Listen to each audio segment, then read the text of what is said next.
বয়স কত আপনার? 50, 60, 70, আরও বেশি। আপনার বয়স যদি 50-এর বেশি হয়ে থাকে, আজকের কথাগুলো আপনার জন্য। কারণ আজকে কিছু গুরুত্বপূর্ণ কথা বলবো, যেগুলো শুনলে আপনার মনের সব টেনশন দূর হয়ে যাবে। তাই শেষ পর্যন্ত শুনুন কথাগুলো। কি বলতে চাইছি, সর্বপ্রথম নিজেকে বিন্দাস রাখুন, একদম হাসি খুশি থাকবেন। মনে রাখবেন, এই যে 50, 60, 70, 80 এই বয়সগুলো না শুধুমাত্র একটা সংখ্যা। যত বেশি আপনি মনের জোরটাকে বাড়াতে পারবেন, যত বেশি আপনি নিজেকে শক্তিশালী করে তুলতে পারবেন, তত বেশি আপনি সারা জীবন ইয়াং থাকতে পারবেন। নিজেকে সারা জীবন যুবক রাখুন, ভালো ভালো চিন্তা করুন, পজিটিভ চিন্তা করুন। আপনি আপনার বাড়ির কর্তা, আপনার কথাই হবে শেষ কথা। আপনি যদি নিজেকে অসহায় ভাবেন, আপনি যদি নিজেকে দুর্বল ভাবেন, তাহলে জেনে রাখুন বন্ধু, এই পৃথিবীর প্রত্যেকটা মানুষজন আপনার দুর্বলতার সুযোগ নেবে, আপনার অসহায়ত্বের সুযোগ নেবে।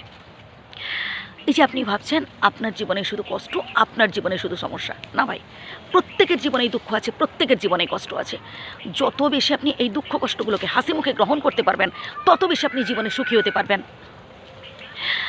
একটা সময় আপনি আপনার পরিবারের জন্য অনেক কিছু করেছেন, অনেক স্যাক্রিফাইস করেছেন, কিন্তু এখন তাদের থেকে যতটুকুন পাচ্ছেন খুবই সামান্য।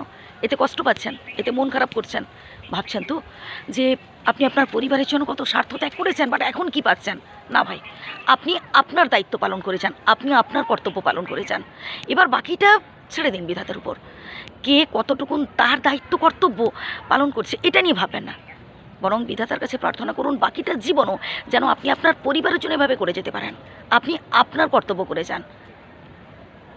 আপনি যতটুকুন পেয়েছেন বিধাতার কৃপায়, আপনার যতটুকুন আছে তাতেই খুশি থাকুন, তাতেই নিজেকে সন্তুষ্ট রাখুন।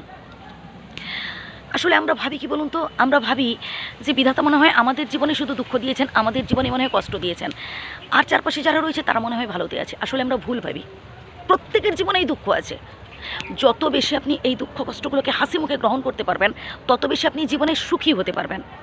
অতিরিক্ত আবেগের বশে কাউকে এমন ধরনের কথা বলতে যাবেন না যাতে পরবর্তীকালে সেই মানুষটা আপনার সাথে বিশ্বাসঘাতকতা করে। বাবা আমাকে ছেড়ে যাস না, বাবা তুই যদি আমাকে ছেড়ে চলে যাস আমি সব কিছু শূন্য দেখবো, সব কিছু অন্ধকার দেখবো।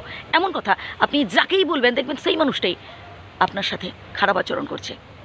তাই ভরসা রাখুন নিজের ওপর, আর ভরসা রাখুন স্বয়ং আল্লাহর ওপর, স্বয়ং ভগবানের ওপর। আপনার কর্ম যদি ভালো হয় তার ফল ভালো হবে। আপনার যতটুকুন আছে সেটাই আপনার কাছে অনেক। যদি তুলনা করতেই হয় তুলনা করুন তাদের সাথে যারা বড্ড অসহায়, যারা আপনার থেকেও কষ্টে আছে, কার হাত নেই কার পা নেই, তুলনা করুন না তাদের সাথে। আমি তো বলবো ভাই আপনি অনেক ভালোতে আছেন, শুধু মনটাকে বিন্দাস রাখতে হবে, একদম হাসি খুশি থাকার চেষ্টা করবেন, ভালো রাখার চেষ্টা করতে হবে, নিজেকেই স্ট্রং থাকতে হবে, সব সময় এনার্জি ধরে রাখতে হবে মনে। যে কথাগুলো বললাম আবারও প্রথম থেকে শুনুন, আশা করি উপকৃত হবেন। ভালো থাকবেন, সুস্থ থাকবেন, আর যদি ভুল বলে থাকি ক্ষমা করবেন। ধন্যবাদ।